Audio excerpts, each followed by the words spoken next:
नमस्कार, study classes में आपका स्वागत है। तो आज की वीडियो में हम बौद्ध धर्म के बारे में देखेंगे। इससे पहले की वीडियो में हम महाजनपद के बारे में देख चुके हैं। तो आज हम प्राचीन इतिहास के अंतर्गत बौद्ध धर्म के बारे में देखेंगे। बौद्ध धर्म के जो संस्थापक थे वो गौतम बुद्ध थे। इन्हें एशिया का ज्योतिपुंज यानी लाइट ऑफ एशिया कहा जाता है।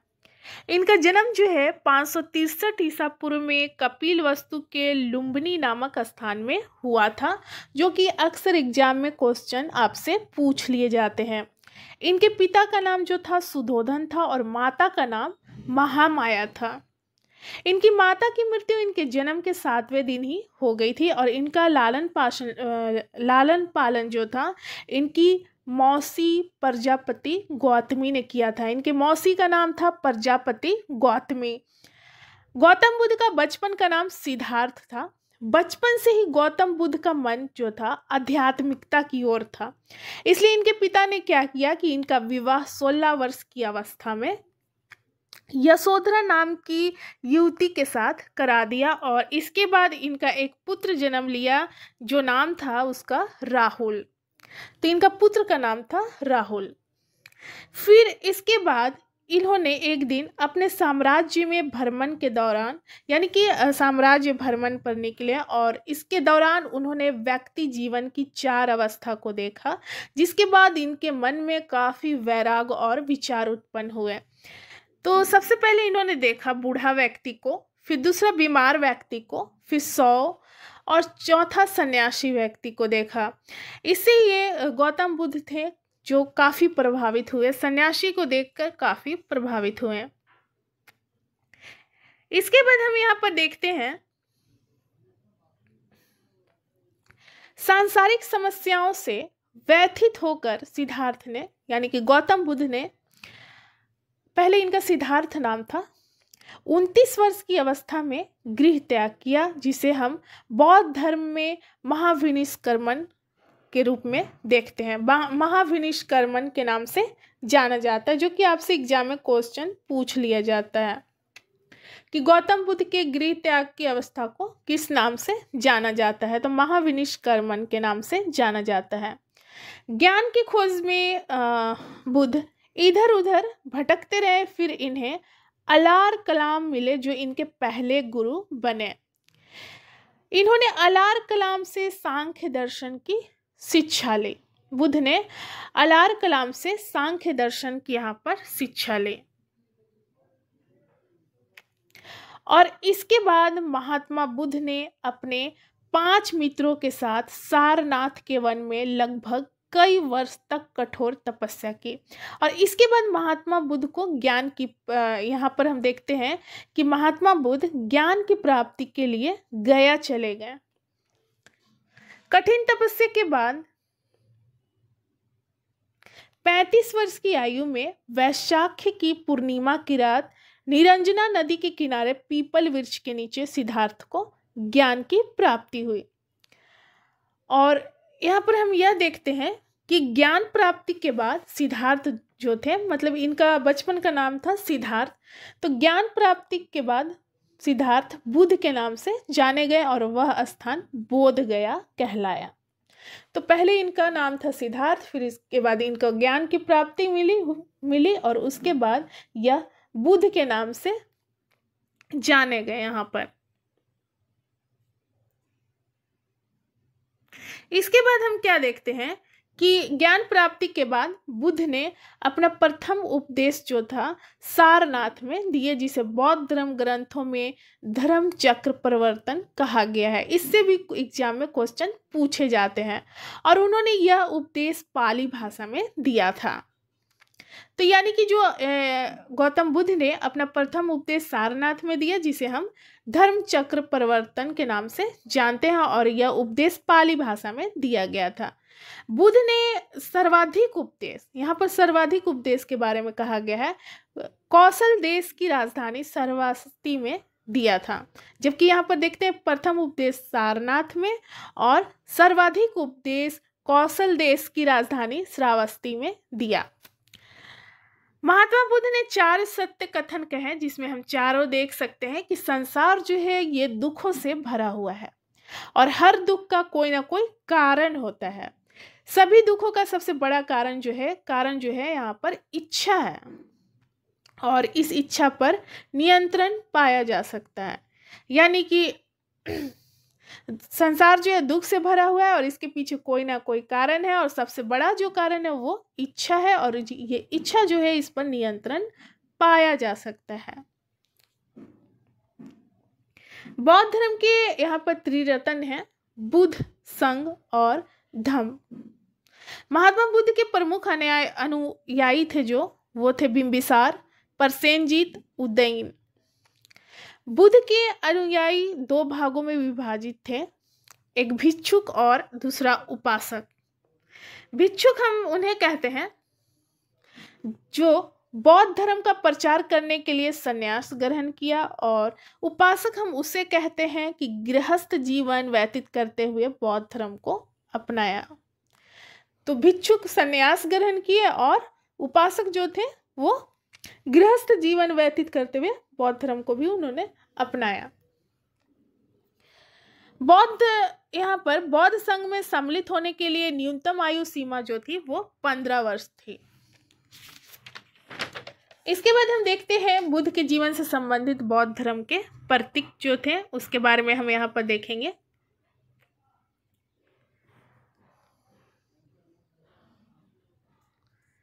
यहाँ पर हम देख सकते हैं कि जन्म का जो प्रतीक था कमल एवं सांड था, गृह त्याग का प्रतीक घोड़ा था, ज्ञान का प्रतीक पीपल यानी बोधि वृक्ष, निर्वाण की प्रतीक पदची और मृत्यु का प्रतीक स्तूप। इसके बाद हम क्या देखते हैं कि 80 वर्ष की अवस्था में यहाँ पर 483 ईसा पूर्व में कुशीनगर में बुद्ध का निधन हुआ, जिसे बौद्ध धर्म में महापरिनिर्वाण कहा गया। इसे महापरिनिर्वाण के नाम से जाना जाता है। बुद्ध के निधन को महापरिनिर्वाण के नाम से जाना जाता है। निधन के पश्चात बुद्ध के अस्थि अवशेषों को भारत के 8 जगहों पर स्थापित कर स्तूप का निर्माण करवाया गया, जिसमें से सबसे बड़ा स्तूप सांची का स्तूप है। इसके बाद हम देखते हैं कि महात्मा बुद्ध की मृत्यु के बाद बौद्ध धर्म के प्रचार प्रसार के लिए 4 बौद्ध संगीति का आयोजन किया गया, जो कि एग्जाम में अक्सर इससे क्वेश्चन पूछ लिए जाते हैं।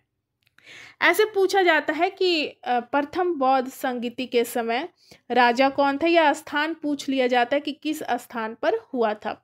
द्वितीय बौद्ध संगीति किस स्थान पर हुआ था या कब हुआ था। तो यहाँ पर 4 बौद्ध संगीति देखेंगे।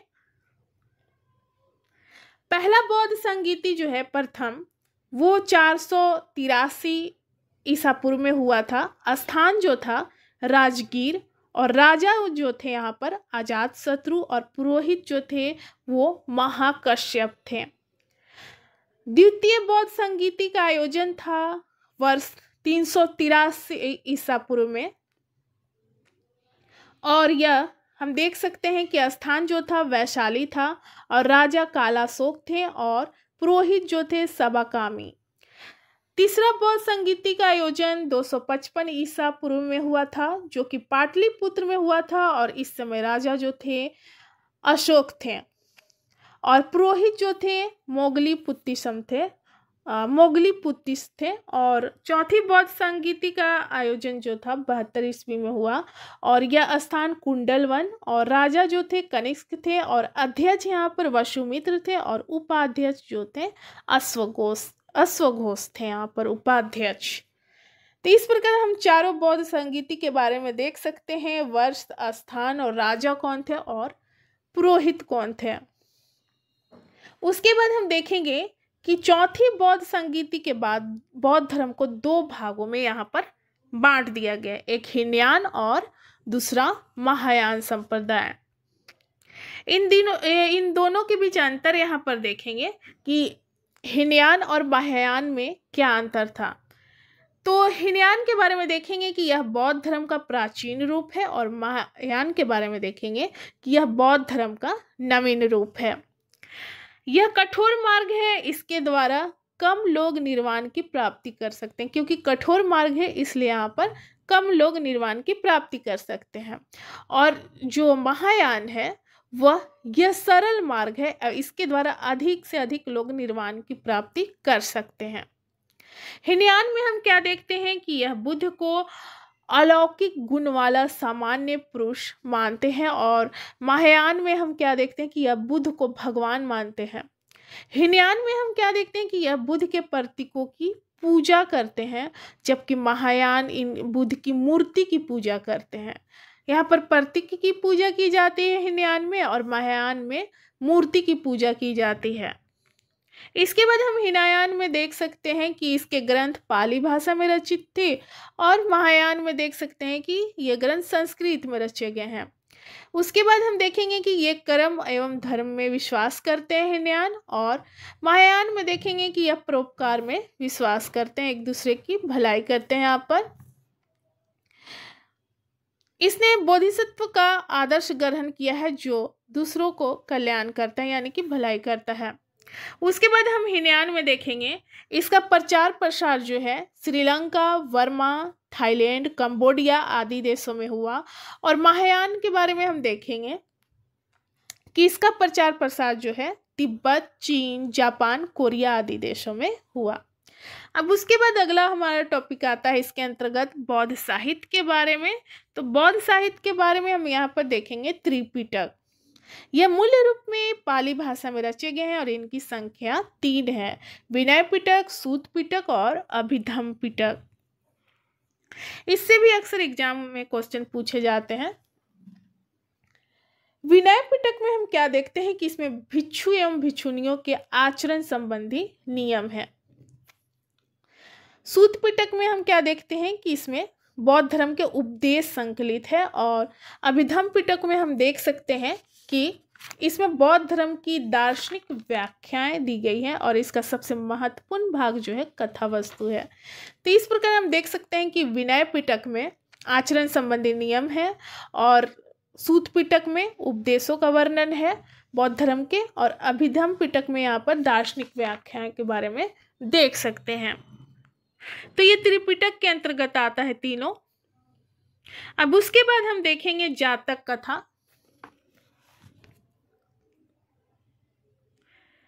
जातक कथा जो है ये मूल रूप में पाली भाषा में रचा गया है, और इनकी संख्या 549 है, और इसमें बुद्ध के पूर्व जन्म की कथा है। जातक कथा में बुद्ध के पूर्व जन्म की कथा का वर्णन किया गया है।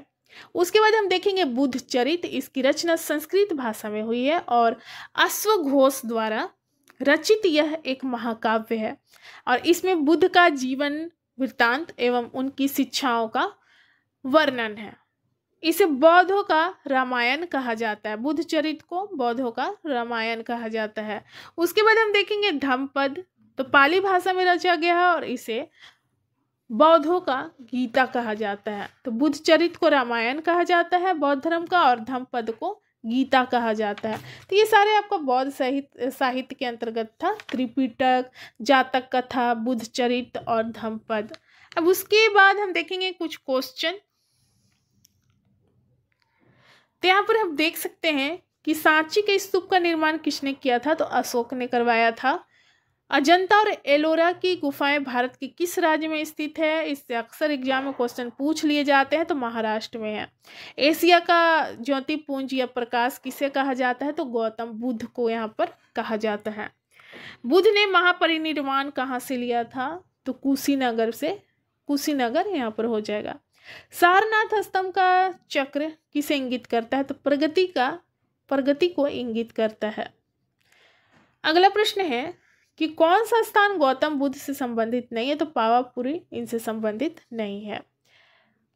यहाँ पर देख सकते हैं कि विख्यात बोरोबुदुर बुद्ध मंदिर कहाँ स्थित है? तो इंडोनेशिया में यह स्थित है।